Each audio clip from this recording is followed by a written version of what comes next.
Hi friends, welcome to voice of the people. Ethanol పరిశ్రమపై తాజా విశ్లేషణ అందిస్తున్నారు సీనియర్ శాస్త్రవేత్త, సైంటిస్ట్ ఫర్ పీపుల్ ప్రతినిధి డాక్టర్ కలపాల బాబురావు గారు. బాబురావు గారు అందించిన సమాచారం ఆధారంగా రూపొందిస్తున్నటువంటి వీడియో ఇది.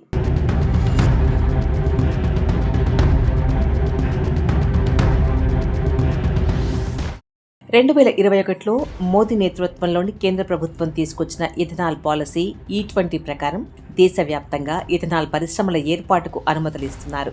ఈ పాలసీ ప్రకారం ఇథనాల్ను పెట్రోల్లో 20% కలిపి E20 ఇంధనంగా వాహనాల్లో వాడతారు. భారతదేశ ఇంధన అవసరాలు తీర్చడానికి, విదేశాల నుండి పెట్రోల్, డీజిల్ లాంటి ఇంధనాల దిగుమతి భారం తగ్గించడానికి, వాయు కర్బన కాలుష్యాలను తగ్గించడానికి ఇథనాల్ కలిపిన పెట్రోల్ పరిష్కారమని భారత ప్రభుత్వం ప్రకటిస్తుంది. ఈ పరిశ్రమకు ఎన్నో సబ్సిడీలు, రాయితీలు కల్పించి ప్రోత్సహిస్తోంది. 2023 నాటికే మన రాష్ట్రంలో 30 ఇథనాల్ పరిశ్రమల ఏర్పాటుకు కేంద్ర ప్రభుత్వం అనుమతులు మంజూరు చేసింది. వాటిలో ఒకటి మాత్రమే ఇప్పటి వరకు ఉత్పత్తిని ప్రారంభించింది. జగిత్యాల జిల్లా స్తంభంపల్లి, నిర్మల్ జిల్లా దిలావర్పూర్, గద్వాల జిల్లా పెద్దదన్వాడలలో ప్రజలు తమ ప్రాంతంలో ఏర్పాటు చేయనున్న ఇథనాల్ కంపెనీలకు వ్యతిరేకంగా స్థానికంగా కాలుష్య వ్యతిరేక పోరాట కమిటీలను ఏర్పాటు చేసుకుని పోరాడి ఆయా కంపెనీల నిర్మాణ పనులను ఆపేసేలా విజయం సాధించారు.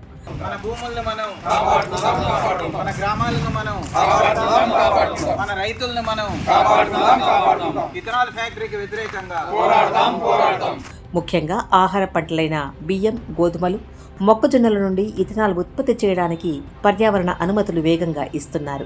సబ్సిడీలు, వడ్డీ రాయితీతో కూడిన రుణాలు మంజూరు చేసి 2025 నాటికి దేశమంతా సాధారణ పెట్రోల్ బదులుగా ప్రతి లీటర్ పెట్రోల్లో 20% ఇథనాల్ కలిపిన పెట్రోల్ ప్రజలకు అమ్మాలని కేంద్ర ప్రభుత్వం లక్ష్యంగా పెట్టుకుంది. ఇంధన ఇథనాల్ అసలు సమస్యకు సరైన పరిష్కారం కాదు. మనం ఇప్పటికీ విదేశాల నుండి 87% చమురు దిగుమతిపై ఆధారపడున్నాం. దేశీయ పెట్రోలియం ఉత్పత్తి తగ్గి దేశంలో పెట్రోల్ వాడకం పెరిగి దిగుమతులు ప్రతి ఏటా పెరుగుతూనే ఉన్నాయి. ఇంధన ఇథనాల్ను కేవలం పెట్రోల్లో మాత్రమే కలపగలం, డీజిల్లో కలపలేం. నిజానికి ముడి చమురు నుండి 20% మాత్రమే పెట్రోల్గా తీస్తున్నాం. దానిలో 20% ఇథనాల్ కలిపితే ఆదా అయ్యే చమురు కేవలం 4%. ఇథనాల్ ఇంధన విలువ పెట్రోల్లో 67%. అందువల్ల నికరంగా ఆదా అయ్యే చమురు 2.67% మాత్రమే. అందుకోసం దేశమంతా వందల సంఖ్యలో ఇథనాల్ ప్లాంట్లు నిర్మించి రైతులు పండించే ఆహార పంటలను ఇంధనం కోసం తరలించి గ్రామీణ ప్రాంతాల్లో జల, వాయు కాలుష్యాలు సృష్టించి పర్యావరణ, ప్రజారోగ్య విధ్వంసాలు చేయాల్సిన అవసరం లేదు. గత కొన్ని సంవత్సరాలుగా కేంద్ర ప్రభుత్వం ఇథనాల్ కలిపిన పెట్రోల్ అమ్మకాలను దేశమంతా ప్రోత్సహిస్తున్నా మన వాతావరణంలో కర్బన ఉద్గారాలు ఏమాత్రం తగ్గలేదు. పైగా ప్రతి ఏటా ఈ కర్బన ఉద్గారాలు భారీగా పెరుగుతూనే ఉన్నాయి. సబ్సిడీపై బియ్యం ఇస్తే తప్ప ఈ పరిశ్రమ నడవదు. ఎప్పుడైనా సరే బియ్యంతో ఇథనాల్ ఉత్పత్తి చేయడం నష్టదాయకం. ఈ పరిశ్రమకు సబ్సిడీ ధరకు బియ్యం లభిస్తేనే ఇథనాల్ ఉత్పత్తి చేయగలరు. ఈ పరిశ్రమకు మొదటి సంవత్సరాల్లో కేంద్ర ప్రభుత్వం కిలో 20 రూపాయలకి బియ్యం సరఫరా చేసింది. మరుసటి సంవత్సరం దేశానికి ఆహార కొరత ఉందనే పేరుతో భారత ఆహార సంస్థ నుండి బియ్యం సరఫరా నిలిపివేసింది. పరిశ్రమ యాజమాన్యాలు గొగ్గులు పెట్టడంతో ఈ సంవత్సరం మళ్లీ FCI నుండి కిలో 22.5 రూపాయలకు బియ్యం సరఫరా చేస్తున్నారు.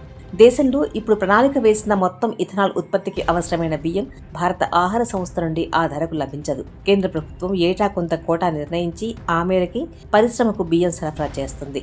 మిగిలిన బియ్యాన్ని పరిశ్రమలు బయట నుండి కొనుగోలు చేసుకోవాల్సి ఉంటుంది, లేదా మొక్కజొన్నను బయట దేశాల నుంచి దిగుమతి చేసుకోవాల్సి ఉంటుంది. ప్రస్తుతం మోమిన్పేటలో ఏర్పాటు చేయబోయే పరిశ్రమలో నూకలతో ఇథనాల్ ఉత్పత్తి చేస్తారట. తెలంగాణ రాష్ట్రంలో తాజాగా మోమిన్పేట ప్లాంట్ ప్రతిపాదనతో కలిపి ఇప్పటికీ రోజుకి 26 లక్షల లీటర్ల సామర్థ్యం గల ప్లాంట్లు ఏర్పాటయ్యే అవకాశం ఉంది. రాష్ట్రంలో ఇప్పటి వరకు ఉన్న గణాంకాల ప్రకారం ప్రతి సంవత్సరం నూకల లభ్యత ఏటా 16 లక్షల టన్నులు మాత్రమే. ఇతర అవసరాలకి పోగా మిగిలే నూకలు ఎన్ని? రాష్ట్రంలో అన్ని ప్లాంట్లు నడపడానికి ఏడాదికి 19.04 లక్షల టన్నుల నూకలు కావాలి. ఈ పరిశ్రమలు నడపడానికి ముడి పదార్థం రాష్ట్రంలో తగినంత లేదని తెలుస్తున్నా కొత్తగా మరో ఇథనాల్ పరిశ్రమ ఏర్పాటుకు ఎందుకింత ఆరాటపడుతున్నారు? వాతావరణ మార్పు నేపథ్యంలో సాగు నీరు సకాలంలో తగినంత అందక రాష్ట్రంలో వరి లాంటి పంటల విస్తీర్ణం తగ్గితే ఈ కంపెనీలు ఏమవుతాయి? ఈ ఇథనాల్ పరిశ్రమ నిర్వహణకు చాలా నీరు కావాలి. మన జిల్లాలో, రాష్ట్రంలో నీటి లభ్యత కూడా అతిపెద్ద సమస్య. లీటర్ ఇథనాల్ తయారీకి 4 లీటర్ల నీరు మాత్రం వాడతామని కాగితాలపై ఉంది. కానీ ఆచరణలో ఈ పరిశ్రమకు అంత సమర్థవంతమైన సాంకేతికత, నిర్వహణ కూడా లేవు. ఇప్పటికీ ఇథనాల్ ఉత్పత్తి చేస్తున్న నారాయణపేట జిల్లా మరికల్ మండలం చిత్తనూరు పరిశ్రమలో లీటర్ ఇథనాల్ ఉత్పత్తికి దాదాపు 8 లీటర్ల నీరు వాడుతున్నారు. ఈ కారణం చేతనే చాలా ఇథనాల్ కంపెనీలను నదులకు దగ్గరలో పెడుతున్నారు. నిజానికి వికారాబాద్ జిల్లాలో నదీ జలాలు అందుబాటులో లేవు. ఆ ప్రాంత చెరువులు మాత్రమే ఉన్నాయి. ఆ ప్రాంతంలో పారే పెద్దవాగు నుండి ఈ చెరువులకు నీరు వస్తోంది. మోమిన్పేట ఇథనాల్ పరిశ్రమకు నీళ్లెక్కడి నుండి తీసుకుంటారో బహిరంగంగా చెప్పలేదు. సాధారణంగా ఇథనాల్ పరిశ్రమల కోసం కొత్తగా బోర్లు వేయడానికి అనుమతించారు. ఇప్పటికీ వికారాబాద్ జిల్లాలో వ్యవసాయానికి అవసరమైన పూర్తిస్థాయి నీటి వనరులు అందుబాటులో లేవు. ఇప్పటికే ఉన్న కొన్ని చెరువుల కింద, బోరు బావుల కింద వ్యవసాయం నడుస్తోంది. ఈ నేపథ్యంలో ఉన్న కొద్దిపాటి చెరువుల నుండి నీటిని ఇథనాల్ పరిశ్రమకు సరఫరా చేస్తే ఈ ప్రాంత వ్యవసాయానికి దెబ్బ తగులుతుంది. అది ఆదాయాలను దెబ్బతీస్తుంది. పరిశ్రమల వ్యర్థాల నిర్వహణ సరిగ్గా లేదు. ఈ ఇథనాల్ కంపెనీ నుండి వ్యర్థాలుగా వెలువడే చుక్క నీరు కూడా కంపెనీ బయటకు వదలబోమని కాగితంపై ఉంటుంది. కానీ యాజమాన్యాలు దాన్ని నిజాయితీగా అమలు చేయడం లేదు. ఇప్పటికీ ఇథనాల్ ఉత్పత్తి చేస్తున్న చిత్తనూరులో కంపెనీ వదిలిన నీటి కాలుష్యంతో, వాయు కాలుష్యంతో దాదాపు 50 గ్రామాల ప్రజలు ఇబ్బంది పడుతున్నారు.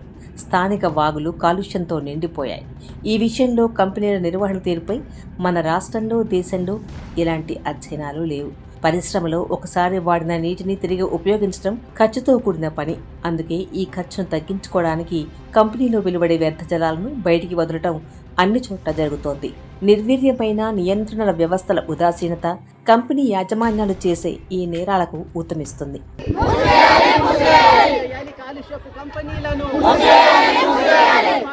ప్రజల ఆరోగ్య హక్కుని, ప్రజలు జీవించే హక్కుని.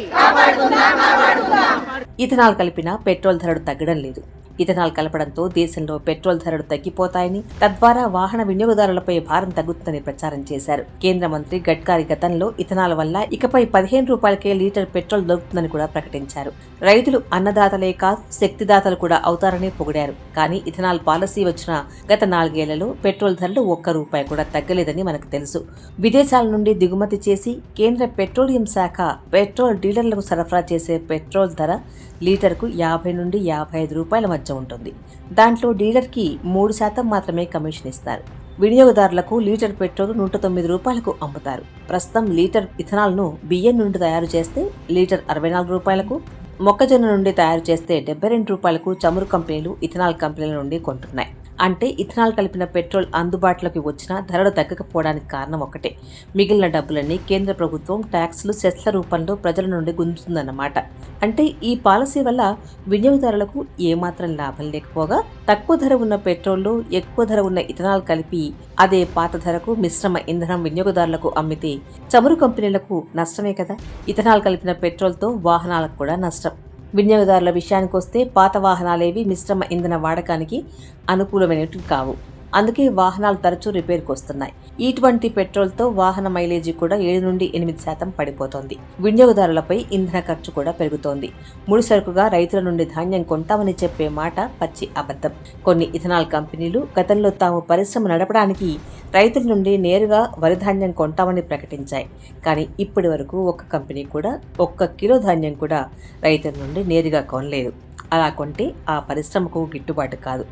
అందుకే కొనరు. ఇథనాల్ పరిశ్రమలతో ఇన్ని సమస్యలు ఉన్న నేపథ్యంలో ఎవరి ప్రయోజనం కోసం కొత్తగా ఇథనాల్ పరిశ్రమలను ఏర్పాటు చేస్తున్నారు, ప్రోత్సహిస్తున్నారు? ఆలోచించండి ఒక్కసారి.